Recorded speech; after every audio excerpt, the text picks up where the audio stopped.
इस उदासी की शुरुआत 1500 में सुल्तानपुर लोधी से होती है, जहां से गुरु नानक देव जी गोविंदवाल साहिब, अमृतसर, अमीनाबाद, लाहौर होते हुए कुरुक्षेत्र आते हैं, जहां से फिर हरिद्वार, दिल्ली, मथुरा, आगरा, लखनऊ, कानपुर होते हुए अयोध्या पहुंचते हैं। वहां से इलाहाबाद, मिर्जापुर, बनारस, पटना, गया, भागलपुर जाते हैं एंड यहाँ से इनका नॉर्थ ईस्टर्न स्टेट्स में सफर शुरू होता है, जिसमें गुरुजी गुवाहाटी, गोलघाट, कोहिमा, इम्फाल, सिलचार, अगरतला होते हुए बांग्लादेश के सिलहट एंड ढाका जाते हैं। फिर वेस्ट बंगाल के मुर्शिदाबाद एंड कलकत्ता से कटक, जगन्नाथपुरी, बालाघाट, जबलपुर, सागर, भोपाल, भरतपुर एंड जिंद होते हुए 1505 में वापस सुल्तानपुर लोधी पहुंचते हैं। कि दूसरी उदासी के बारे में, ये उदासी गुरु जी ने साउथ डायरेक्शन में 1506 में करी थी एंड इस उदासी की शुरुआत सुल्तानपुर लोधी से होती है, जहां से गुरु जी बठिंडा की ओर रवाना होते हैं एंड फिर सिरसा, बीकानेर, जैसलमेर, जोधपुर, अजमेर होते हुए मारवाड़, देवगढ़, माउंट आबू एंड चित्तौड़ से उज्जैन की तरफ जाते हैं। फिर इंदौर, अमरावती, हिंगोली,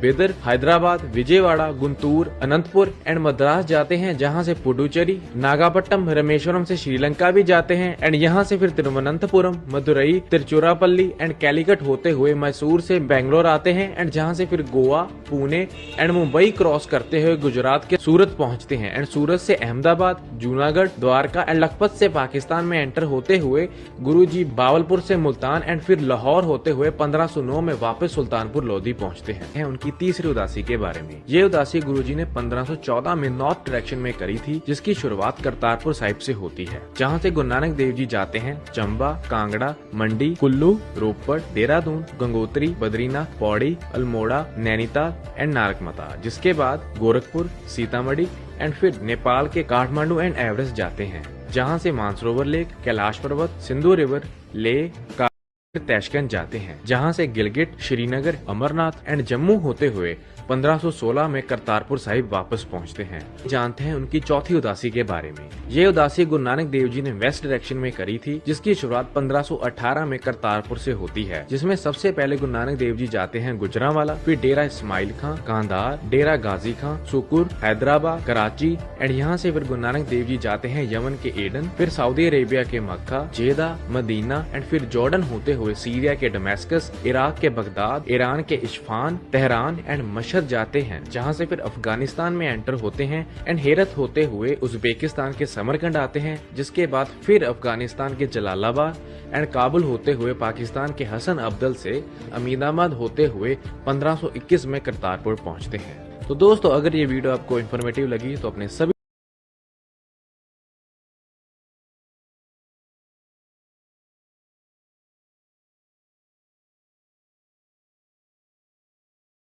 एक्सटेंशन बोर्ड की तरह करके कोई भी मशीन चला सकते हैं और जरूरत पड़ने पर हम इसी बोर्ड का यूज सीरीज लैंप की तरह करके सर्किट चेक कर पाएंगे। तो चलिए इसका कनेक्शन सीखते हैं। तो इस ट्विन वन स्विच बोर्ड को बनाने के लिए हमें एक 3 वे का स्विच बोर्ड, जिसमें एक पावर सॉकेट और एक पावर स्विच लगा हो, एक होल्डर और थोड़ा सा वायर चाहिए होगा। सबसे पहले बोर्ड को ओपन करके बोर्ड के ऊपर साइड और लेफ्ट साइड कुछ इस प्रकार काट कर स्विच बोर्ड के ऊपर के साइड में हम होल्डर कुछ इस प्रकार सेट कर लेंगे। अब कनेक्शन के लिए सबसे पहले सॉकेट के एक टर्मिनल को स्विच के ऊपर वाले टर्मिनल में जोड़ देंगे। उसके बाद जो वायर लिया था उसके रेड वायर को स्विच के नीचे वाले टर्मिनल में जोड़ेंगे और दूसरे ब्लैक वायर को सॉकेट के दूसरे साइड एंड टर्मिनल में जोड़ देंगे। ये स्विच बोर्ड का पैरेलल कनेक्शन कहलाता है, जो हम एक्सटेंशन बोर्ड बनाने के लिए करते हैं। अब इसमें हम इस बल्ब का कनेक्शन इसी सॉकेट के साथ सीरीज में करेंगे। उसके लिए बल्ब के एक टर्मिनल को स्विच के नीचे वाले टर्मिनल में जोड़ देंगे और बल्ब के दूसरे टर्मिनल को सॉकेट के इस एल टर्मिनल में जोड़ देंगे। अब ये बल्ब सॉकेट के साथ सीरीज में जुड़ चुका है, इसका कनेक्शन पूरा हो गया है।